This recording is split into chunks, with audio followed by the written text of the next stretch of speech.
Subscribe કરો એ hi news India ચેનલને, પછી યુટ્યુબ એપ પર બેલ આઇકોનનું બટન દબાવો અને નિહાળો એ હાઈ ન્યૂઝ ઇન્ડિયા ચેનલ.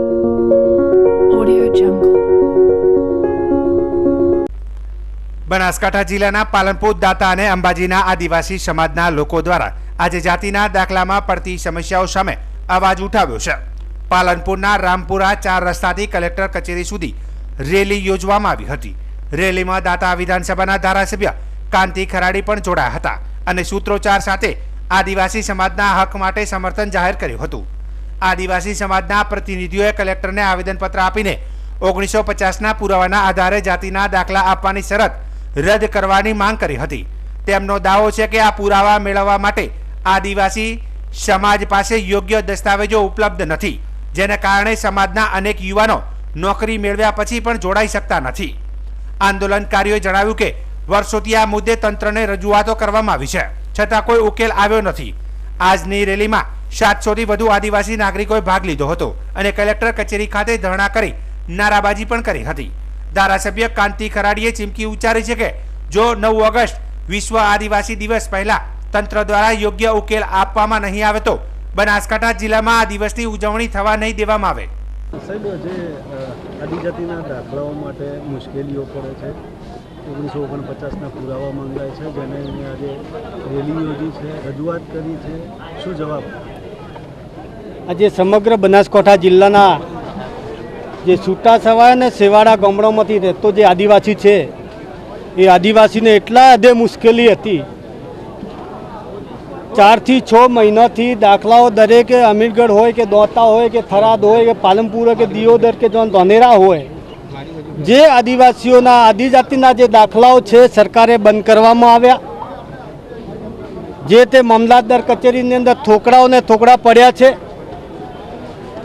પણ ચિંતાનો વિષય એ હતો કે આખા ગુજરાતની અંદર કોઈ જગ્યા 1950ના પુરાવા માંગવામાં નહોતા આવતા અને બનાસકાંઠા જિલ્લાના સૌથી વધારે દોતા, અમીરગઢ અને થરાદ અને ધોનેરામાં જે આદિવાસીઓ વસે છે એમના ઉપર સરકાર જાણી જોઈને કિન્નાખોરી કરીને દાખલાઓ બદલે 1950ના જે પુરાવા માંગવામાં આવે છે એ મારી દ્રષ્ટિએ સંપૂર્ણ ખોટા છે. જાતિ આધારિત સર્વે 1948માં થયું તો એના પછી એક પણ પુરાવો માંગવામાં ના આવે અને જે રીતે સરકાર એમને કાયમી માટે જે આદિજાતિના દાખલા હાલતા હતા તે આપવા પડે, પણ એ કિન્નાખોરી રાખીને દોતા અમીરગઢની અંદર વધારે આદિવાસી દીકરા દીકરીઓને હેરાન કરવામાં આવ્યા છે. એના આધારે આજે દોતા અમીરગઢ સંપૂર્ણ બનાસકાંઠાના આદિવાસીઓ અહીં એકઠા થયા છીએ. સરકાર જો આજની તારીખમાં અમે આશા ને અપેક્ષા તો એ રાખીએ છીએ કે અમને આજની તારીખમાં સરકાર અમારા દાખલા ચાલુ રાખે, 1950ના પુરાવા ના મોગે અને જે આદિવાસીઓને 2 વર્ષથી નોકરી લાગી છે અને એમને હાજર નથી કરતા એમને વહેલી તકે તો હાજર કરે. ઘણા એટલા દીકરા દીકરીઓને દાખલાઓ રદ કરવામાં આવ્યા છે અને એના ઉપરથી એ લોકોને પોલીસ કેસ કરવાની જે ચર્ચા કરી રહ્યા છે એ પણ બંધ કરે. જો આટલું બધું જો સરકાર બંધ નહીં કરે તો અમે આજે તો 4 તારીખ છે, પણ આવતી 9મી તારીખના દિવસે જે સરકાર કાયમી જે આદિવાસીઓના નામે જે વાહવાહ કરી રહ્યું છે, વિશ્વ આદિવાસી દિવસની જે ઉજવણી કરીને વાહવાહ કરતી હોય એ અમે સરકારશ્રીને ઉજવણી નહીં કરવા દઈએ ને ઉજવણી કરવી હોય તો અમે જાતે આદિવાસી તરીકે ઉજવણી કરશું. અમે આશા એટલામાં રાખીએ છીએ કે 9મી ઓગસ્ટ ના આવે એના પહેલાં સંપૂર્ણ દાખલા જે રીતે ચાલુ હતા એ ચાલુ રાખે. એના લીધે દીકરા દીકરીઓ જે ભણતા હોય ને જે સરકાર જરૂર પડે તે દાખલા રજૂ કરવા પડતા હોય છે, એના લીધે હેરાન ના કરે. એટલામાં આજે કલેક્ટરશ્રીને આવેદનપત્ર આપીને સરકારને વિનંતી કરી છે. આમાં વહેલામાં વહેલી તકે છૂટછાટ કરાવે એવી વિનંતી કરીને આજે આવ્યા છીએ. મારું નામ ધ્રાંગી સતીશકુમાર થાવરાભાઈ છે અને હું ગ્રામ સેવકની અંદર પાસ થયેલો છું અને મારે જે જાતિની ખરાઈ માટે જે વિશ્લેષણ સમિતિને પુરાવા બધા જ આપેલા છે ને તેમ છતાં 1950 પહેલાંના પુરાવા લાવો, તમે અહીંના રહેવાસી નથી, એ રીતના ખોટી રીતે હેરાનગતિ કરે છે, વારંવાર હેરાનગતિ કરે છે. અમારે તો ભાડું લગભગ 40-50 હજાર જેટલું તો ભાડું જ થઈ જાય. અમે ઓટા મારી થાક્યા, પણ હજી કોઈ એનું નિરાકરણ આવતું નથી. ઓલરેડી હવે છેલ્લે એવું કીધું છે કે તમારો દાખલો તમે ખોટી રીતે કઢાયેલો છે, તમારી જાતિ આ સરકારની યાદીમાં છે જ નથી, અને તમે હવે ખોટી રીતે આ દાખલો કઢાય એની સજા પણ થશે. તો સરકારને એવું કહેવા માગીએ છીએ કે અમે આટલા વર્ષોથી વસીએ છીએ, તમારી ઓખો ફાટી ગઈ, તમે ક્યાં હતા? તમે દેખાતું નથી કે આટલા વર્ષથી આ સમાજ વસી રહ્યો છે? તો સર્વે નહીં કરાવી શકતા તમે? ખોટી રીતે હેરાનગતિ કરો, 50 પહેલાં પુરાવા લાવો, આમ છે તેમ છે. તો ભારત સરકારને રિક્વેસ્ટ છે કે આવા બધા પુરાવા મત મગાવો, જે હોય એટલું મગાવો, એ ચલાવી રાખો. જોવા જઈએ તો આ સરકાર એ આદિવાસી સમાજના લોકોને હેરાન પરેશાન કરવામાં કોઈ જ કચાશ મૂકતા નથી, એમ કહીએ તો પણ ખોટું નથી. તમે જોવા જાઓ તો છેલ્લા કેટલાય વર્ષોથી વન અધિનિયમ એક્ટ મુજબ અમને જે જંગલ જમીન મળવા પાત્ર છે, એ જમીન મેળવવા માટે પણ હજુ સુધી આદિવાસી સમાજના લોકો આંદોલનો કરે છે અને લડે છે. વચમાં તમે જોયું હશે કે મેનેજમેન્ટ કોટામાં જે પોસ્ટ મેટ્રિક શિષ્યવૃત્તિ મળતી હતી, એ પોસ્ટ શિષ્યવૃત્તિ બંધ કરી અને સરકારે આદિવાસી સમાજના વિદ્યાર્થીઓ સાથે ઘોર અન્યાય કર્યો. ત્યારે સમગ્ર સમાજ રસ્તા પર ઉતર્યો, રેલીઓ કરી, ધરણાઓ કરી. ત્યારે સરકારે ફરી અમારા સમર્થનમાં નિર્ણય લીધો કે ભાઈ તમને પોસ્ટ મેટ્રિક શિષ્યવૃત્તિ આપવામાં આવશે. એ જ રીતે આ જે 1950ના જે પુરાવા છે, આ 1950ના પુરાવા નામે માત્ર ને માત્ર આદિવાસી સમાજના લોકોને હેરાન કરવાનું એક કાવતરું છે. તમે જોઈ શકો છો કે ભાઈને દાખલો કાઢવો છે આદિવાસી સમાજનો, તો એના તમામ ભાઈઓના જાતિના દાખલા, તમામ ભાઈઓના એલસી, તમામ ફઈઓના એલસી, તમામ ફઈઓના જાતિના દાખલા, દાદા પરદાદાના 1950 સુધીના તમામના જાતિના દાખલા, એલસી, અને જો કશું જ ન હોય તો અભણ છે તો અભણના દાખલા. માની લો કે આટલા એક બધા ડોક્યુમેન્ટથી કોઈ પણ એક ડોક્યુમેન્ટ નાની પણ ભૂલ હોય તો તમે આદિવાસી નથી અને તમને આદિવાસીના લાભ મળવાપાત્ર નથી.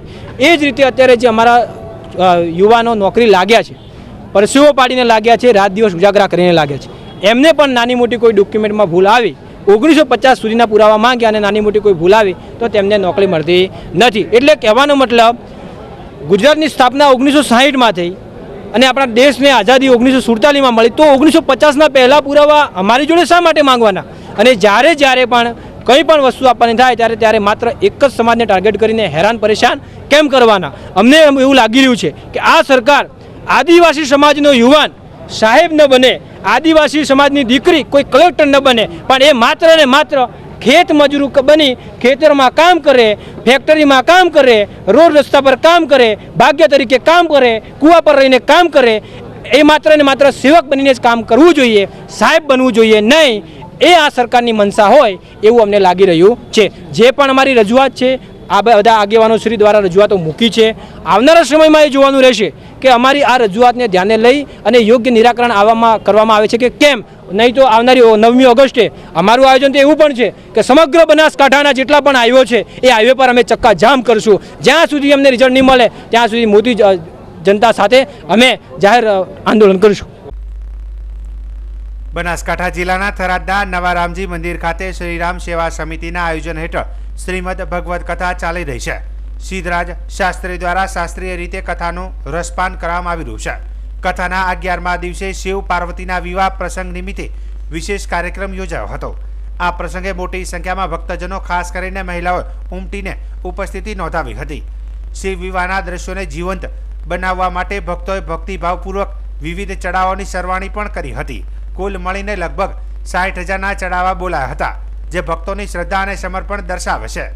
શિવ પાર્વતી વિવાહના પાવન પ્રસંગે ભક્તોએ ભાવભર્યું ભજન, કીર્તન અને પૂજન વિધિનો આનંદ લીધો હતો, જેમાં સ્થાનિક લોકો સહિત આસપાસના ગામના શ્રદ્ધાળુઓ પણ મોટી સંખ્યામાં ઉપસ્થિત રહ્યા હતા. બનાસકાંઠા જિલ્લાના ભીમાજી ગોળિયા પ્રાથમિક શાળામાં એકેપીએસ ટીમ દ્વારા 500 વિદ્યાર્થીઓને ચોપડા વિતરણનું આયોજન કરવામાં આવ્યું હતું. આ કાર્યક્રમમાં એકેપીએસ ટીમના સભ્યો અને ગ્રામજનો હાજર રહ્યા હતા અને સૌએ એકેપીએસ સંગઠનના કાર્યોની પ્રશંસા કરી હતી. કાર્યક્રમમાં એકેપીએસ જિલ્લા પ્રમુખ રમેશભાઈ દીપડાનું વિશેષ સ્વાગત કરવામાં આવ્યું હતું. તેમણે સંગઠનની પ્રગતિ માટે આશીર્વાદ આપ્યા હતા. પ્રમુખે પણ સમગ્ર ટીમ, શાળાના સ્ટાફ અને વડીલોનો આભાર માન્યો હતો. કાર્યક્રમનો મુખ્ય આકર્ષણ રમેશભાઈ દીપડા દ્વારા લેવડાવવામાં આવેલા વ્યસન મુક્તિના શપથ હતા. તેમણે વિદ્યાર્થીઓને કોઈપણ પ્રસંગે નશીલા પદાર્થો અને બીડી જેવા વ્યસનોથી દૂર રહેવા ભાર મૂક્યો હતો. એકેપીએસ ગુજરાત ટીમ સતત સમાજ માટે સેવાકીય પ્રવૃત્તિઓ કરી રહી છે. તેઓ સમાજને વ્યસન મુક્ત બનાવવાના પ્રયત્નશીલ છે. વ્યસન છોડો અને શિક્ષણ પકડો એવા નારા સાથે એકેપીએસ ટીમ ઉત્તમ કામગીરી કરી રહી છે. શપથ ગ્રહણમાં વિદ્યાર્થીઓએ પ્રતિજ્ઞા લીધી હતી કે તેઓ દેશને ગૌરવશાળી બનાવવા માટે કોઈપણ પ્રકારનું વ્યસન નહીં કરે.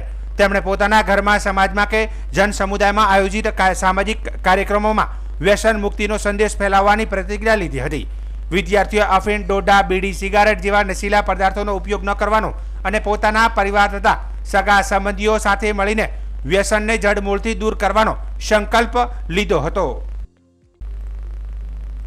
સનાતન ધર્મના સર્વોચ્ચ ધર્મગુરુ દ્વારકાપીઠના જગતગુરુ શંકરાચાર્ય સદાનંદ સરસ્વતી મહારાજના આશીર્વાદ અને પૂજ્ય મુક્તાનંદજી બાપુના માર્ગદર્શન હેઠળ તેમજ ઉષા કપૂરના પ્રમુખ પદે અને ગીતા ચૌહાણના ઉપપ્રમુખ પદે બનાસકાંઠા જિલ્લાના પ્રમુખ નીતાબેન પ્રજાપતિ અને મહામંત્રી પૂજાબેન ઠક્કરના નેતૃત્વમાં બનાસકાંઠા જિલ્લાના 14 તાલુકામાંથી 210 બહેનોની સનાતન ધર્મની રક્ષા કાજે લક્ષ્મણ ટેકરી હોલ, માનસરોવર રોડ, પાલનપુર ખાતે વિવિધ પદો પર નિયુક્તિ કરવામાં આવી હતી, જેઓ સનાતન ધર્મનો પ્રચાર અને પ્રસાર કરશે.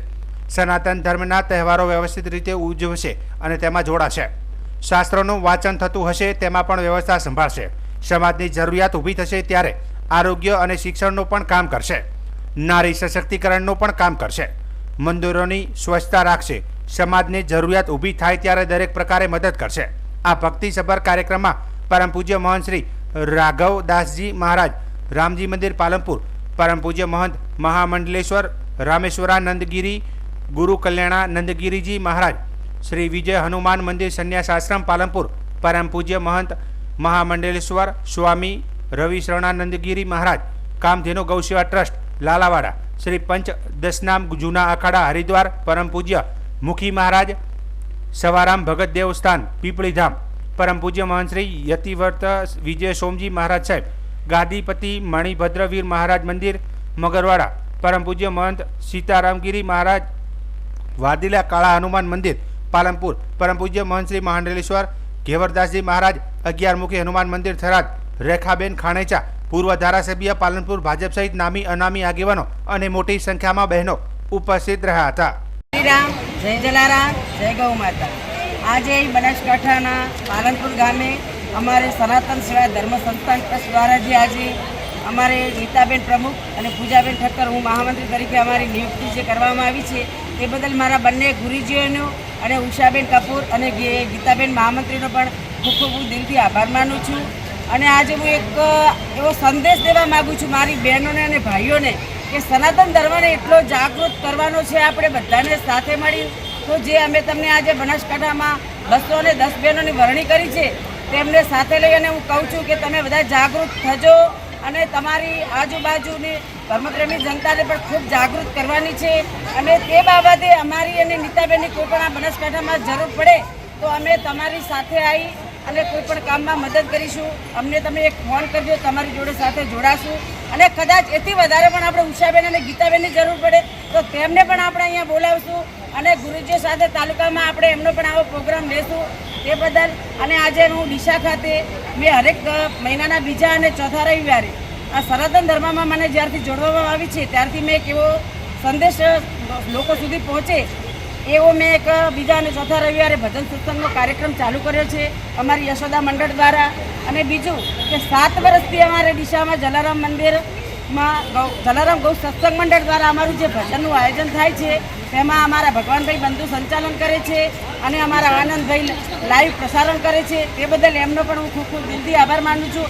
અને અમે 7 વર્ષમાં 1,51,00,000 અમારી ગૌ માતા માટે એટલા અમે પૈસા ભેગા કરી અને 32 થી 35 ગૌશાળાઓમાં અમે આપ્યા છીએ. અને હરેક ગૌશાળામાં ગૌ માતાની સેવા થાય. અને આજે ટેટોડા ખાતે ભવ્ય ગુજરાતમાં મોટી હોસ્પિટલ પણ બનવા જઈ રહી છે. તે પણ અમારી ગૌ માતા માટે અમારે જલારામ ગૌ સત્સંગ મંડળ દ્વારા જ બનવા જઈ રહી છે. તો બોલો જલારામ બાપાની. બનાસકાંઠા જિલ્લાના વાવ તાલુકાના ભાચલી ગામે આવેલા કુણાસરી તળાવનો પાળબંધ તૂટી જતા ગામના પ્લોટ વિસ્તારમાં ભારે નુકસાન થવાનો ભય ઊભો થયો છે. તળાવ તેમજ વરસાદી પાણી પ્લોટ વિસ્તારમાં ઘૂસીને વસાહતને અસર પહોંચાડી શકે છે, જેના પગલે ગ્રામજનો દ્વારા તાત્કાલિક ધોરણે પાળ બાંધવાની માંગ ઉઠાવવામાં આવી છે. સોમવારના રોજ ભાચલી ગામના પ્લોટ વિસ્તારના નાગરિકોએ વાવ તાલુકા પંચાયત કચેરી ખાતે જઈ તાલુકા વિકાસ અધિકારીને આવેદનપત્ર પાઠવ્યું હતું. આવેદનપત્રમાં જણાવાયું હતું કે પાલ તૂટી જતા નીચાણવાળા વિસ્તારોમાં તળાવના પાણીનો પ્રવાહ સતત ચાલુ છે. લોકોના ઘરો અને જીવન પર જોખમ ઊભું થયું છે. ઘણા પરિવારોને સ્થળાંતર કરવાની તૈયારી કરવી પડી રહી છે. ગ્રામજનોનું કહેવું છે કે હાલની પરિસ્થિતિમાં તાલમેલ રાખ્યા વગર તત્કાલીન ધોરણે પાલની મરામત અથવા તો નવા બાંધકામના પગલાં ન લેવાય તો જાનમાલને મોટી હાનિ થવાની શક્યતા છે. અમારા ગામમાં ભાચલી ગામના પ્લોટ વિસ્તારમાં પાણીની સમસ્યા છે, જે કુનાશ્રી તળાવમાં અગાઉ હરિયાળીના લોકો દ્વારા નાકું તોડીને પાડવામાં આવેલું હતું, જેના કારણે અત્યારે નીચાણવાળા રહેઠાણ વિસ્તારમાં પાણીનો ભરાવ થાય છે. જેના આવેદન અમે તાલુકા પંચાયત અને મામલતદાર કચેરી ખાતે આપીએ છીએ. કેટલા ઘરો લગભગ 50 ઘરોની વસ્તી છે. કેટલા દિવસની માંગ હતી? અગાઉ પણ આગળના લગભગ 10-15 વર્ષથી અમે જ્ઞાનીબેન સમક્ષ રજૂઆત કરેલી હતી તથા પંચાયતમાં આગળના સરપંચશ્રીઓ દ્વારા રજૂઆત કરવામાં આવી, પણ એનો કોઈ પણ પ્રકારનો નિકાલ નહીં આવ્યો. શું લાગે આગામી સમયમાં આપનું અમને તંત્ર ઉપર વિશ્વાસ છે અને તંત્રને ખાતરી છે કે જો એ સમસ્યાનો જલ્દી નિકાલ કરવામાં આવે તો અમારા પ્રોબ્લેમ દૂર થઈ શકે. શ્રાવણ માસના પાવન સોમવારે અંબાજી મંદિર સંચાલિત કોટેશ્વર મહાદેવ મંદિરે એક વિશેષ ધાર્મિક પ્રસંગે 18 કિલો શુદ્ધ ચાંદીથી બનેલું થાળું અર્પણ કરાયું હતું. આ ભેટ રાજસ્થાનના જોધપુર નિવાસી દિનેશપુરી ગોસ્વામી દ્વારા પોતાના પરિવાર સાથે અર્પણ કરવામાં આવી હતી. આ ચાંદીના થાળાની અંદાજિત કિંમત ₹21 લાખ છે. દાતા દિનેશપુરી ગોસ્વામીએ કોટેશ્વર ગૌશાળામાં 1,01,001 નું દાન પણ આપ્યું હતું. આ પ્રસંગે પૂજા પાઠ, રુદ્ર યજ્ઞ તથા ધાર્મિક વિધિ વિધાન સાથે શિવલિંગ પર ચાંદીનું થાળું અર્પણ કરવામાં આવ્યું હતું, જેને કારણે મંદિરમાં ભક્તિમય વાતાવરણ સર્જાયું હતું. કોટેશ્વર મહાદેવ મંદિર સરસ્વતી નદીના કિનારે પ્રકૃતિના સુંદર વાતાવરણમાં આવેલું પવિત્ર તીર્થ છે, જ્યાં શ્રાવણ માસ દરમિયાન મોટી સંખ્યામાં શ્રદ્ધાળુઓ દર્શનાર્થે આવે છે. અહીંથી જ મા સરસ્વતી નદીનું ઉદ્ગમ સ્થાન માનવામાં આવે છે. આ પ્રસંગે અંબાજી મંદિર ટ્રસ્ટના વહીવટદાર અને અર્પણ સ્વીકારનાર અધિક કલેક્ટર કૌશિક મોદીએ દાતા પરિવારનો હાર્દિક આભાર વ્યક્ત કર્યો હતો અને તેમને આ સેવાભાવ માટે આશીર્વાદ પાઠવ્યા હતા. બનાસકાંઠા જિલ્લાના અણીવાડા ગામ નજીક રાત્રિના સમયે મોટા પાયે સાદી રેતી ભરેલા ડમ્પરો દોડતા હોવાનો વિડીયો સોશિયલ મીડિયામાં વાયરલ થયો છે. વિડીયોમાં ડમ્પરોનું લોકેશન પણ દર્શાવવામાં આવ્યું છે, જેના કારણે સમગ્ર મામલો વધુ ગંભીર બન્યો છે. હાલમાં સરકારશ્રી દ્વારા સાંજના 6 વાગ્યા બાદ નદી વિસ્તારમાં પ્રવેશ કરવા પર પ્રતિબંધ હોવા છતાં રાત્રે ડમ્પરો ખુલ્લેઆમ રેતી લઈ જતા જોવા મળે છે.